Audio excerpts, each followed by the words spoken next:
guys, I want to greet you and welcome you to my modest show here, where the purpose of today is to talk a little bit about the impending Breeders' Crown. First, I want to introduce first guest, Greg Peck.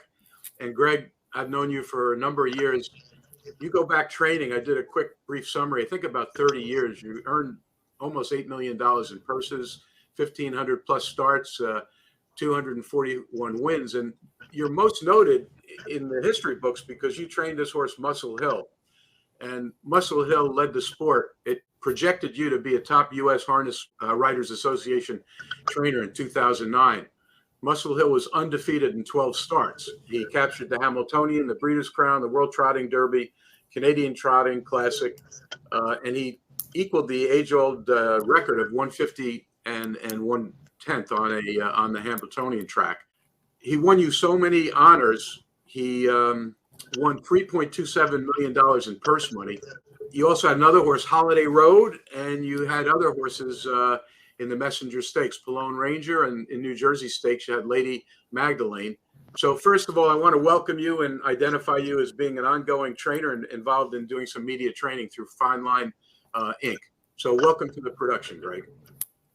Thank you very much. Great to be here, and it's an honor to be here with Bill O'Donnell, because without Bill O'Donnell, I don't know I ever would have come to America and had such a horse as Muscle Hill, because he was certainly the idol where we come from, and I guess it gave us an idea that it was possible. Well, and my second guest is Billy O'Donnell. Had an equally distinguished racing career, ended up in the Hall of Fame in 1992, won almost 6,000 races, 5,742, and won just under $100 million in purses. You dominated the money won list from 1981 to 88, finished second to John Campbell in another 4 of those years. Born and started your career like Greg in Canada, were a second trainer for Jim Dougherty, moved to Saratoga in 79, or you won the record for the 269 single track season wins. Moved to the Meadowlands, and from there on you projected. In 1984, you won $9 million in earnings, first time ever anyone did that. You won a sub 150 mile at 149.3 with Nihilator in 1984. First time driving the Son of Niatros. And you made $2 million plus in the Woodrow Wilson Pace, the richest race ever. And then you topped your own record in 85 and became the first $10 million man. Driver of the year in 82, 84, 85. I'm getting a hoarse throat from actually giving all these honors to you. In 1993, you drove Cam Best, record-setting pace of 146.2. You drove him for about 10 races. You have 8 Breeders' Crown wins under your belt, 5 trotting Triple Crown wins, 6 pacing Triple Crown wins, 7 significant other horses along with Nihilator, and you've been given the nickname Magic Man because you seemingly drove horses past their limitations when they're in your hands. So I want to welcome you. It's a tremendous honor to have an opportunity to talk to you.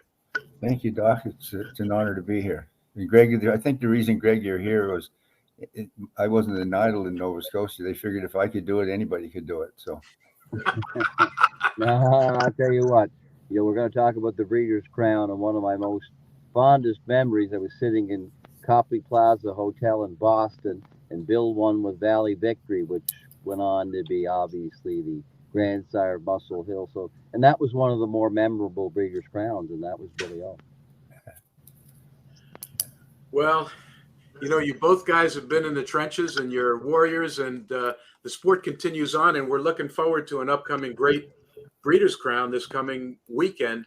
I don't know if you've had a chance to look at any of these horses who are in the race, but one thing I want to point out from which Greg and I first connected on a while ago, the breeding, it's so tight, but Muscle Hill, not only did he win all that money as a successful racehorse, what a sire. I mean, he's the top trotting sire out there as of right now.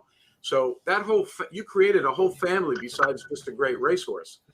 And well, it'll be interesting that he has been dominant, but now Walner has come along and he looks really good. So that'll be, they say about it comes down to the Breeders' Crown. That'll be something to be watching, that how the Walners do against the Muscle Hills.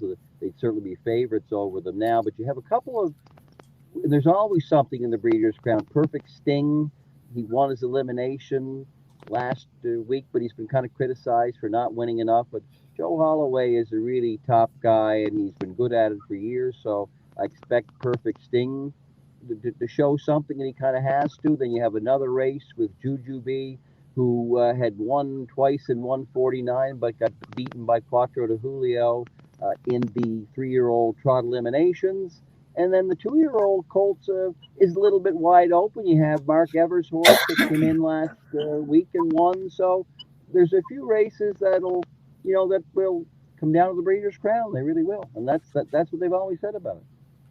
Well, I never give an opportunity to pass up people that I like or that I've worked for. So I'm kind of rooting for Raised by Lindy and Branded by Lindy only because I'm done significant work for both the Antonaccis and Lomonginos. So they're great families and very historically and successfully connected to harness racing. Personal favorites, but it's not taking anything away from these other great horses because they're all superstars. And then in the pacing world, this horse, Some Beach Somewhere, I mean, what a sire he's been. And unfortunately, he's not around anymore. But, his greatest son, Captain Treacherous, is taken over, and we'll see where he goes. But Bill, you have any words? Quick one on that, and then I want to hear from Billy. The irony of Some Beach Somewhere and Muscle Hill are the first two super horses to become super sires, and I'm from Cape Breton, and Brent McGrath is from 3 hours away in Truro, who selected and trained Some Beach Somewhere. So that's very rare. Like before, you just never saw that, and Billy could probably talk more about that as well. But because he certainly had so many years of driving different horses, but it was an interesting thing that it all happened at home, the same as all that Bill has done. He's been multiple firsts. Hollywood Hayden started telling me how many firsts that Bill O'Donnell did about money and time. You'd be sitting there all day. So it was interesting anyway. So I'd like to hear more from him. Well, those, like you said, Doc, with those two sires like Muscle Hill, I mean, he's been so dominant, and he was a dominant racehorse. I mean, it was just, I only saw him race a few times in person. I was, the Hamiltonian, the Breeders' Crown, and the Canadian Classic. I saw him race in person, and he was phenomenal. I mean, he just, he could have broke every record, I think. I mean, Brian just won with him at will, like wasn't trying to show off with him. And that was the same with Some Beach Somewhere. I mean, Paul and Brent, what a good job they did with him too, right? And just won the way, there wasn't any fanfare. They just wanted the horse to last, keep him healthy till the end of the year. And both trainers and drivers have done that with them. And they really showed up as sires. It's like you said, it's unbelievable. It's unreal.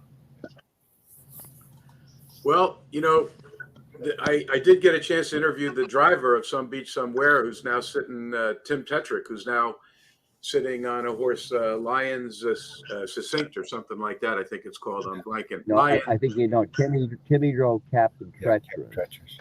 Oh, I'm sorry. I am wrong. And the other, let me plug the Cape Breton thing. Billy lived a lot of his formative years, Sydney Mines. Paul McDonnell, who drove Beach, his people were all from Port Hood, Cape Breton Island, and me and Brent. So that's a funny one too. Yeah. No, I guess I'm confused because it came up that Captain Treacherous was a son of Some Beach Somewhere. But anyway, what do you think of Timmy's chance with Lion Serenity? Lion Sentinel. Lion Sentinel. Yeah, he's got both. She's a filly, and he's got Lion Sentinel, who's the older mare. Yep. Yeah, I think both of them, they got a pretty good chance. Lion Sentinel, she got beat last week, but that happens. This week is a different week and big money, and she'll be up for the task, I think. And Tim, Tim is always knocking on the door of Breeders' Crown time. He just has a way of winning those things too, right? He's won lots of them. Yeah, well, I guess you did it today. And it's interesting because that other horse that his mare's against, Rocknificent, they're both from Captain Treacherous, both by Captain Treacherous. Yeah. So very interesting. Yeah. So Billy, tell me a little bit about Annihilator. What was so special, and what's your fondest memories there, and sitting behind him? Well, first I thought it was kind of a prank that Houghton asked me to drive him, to be honest.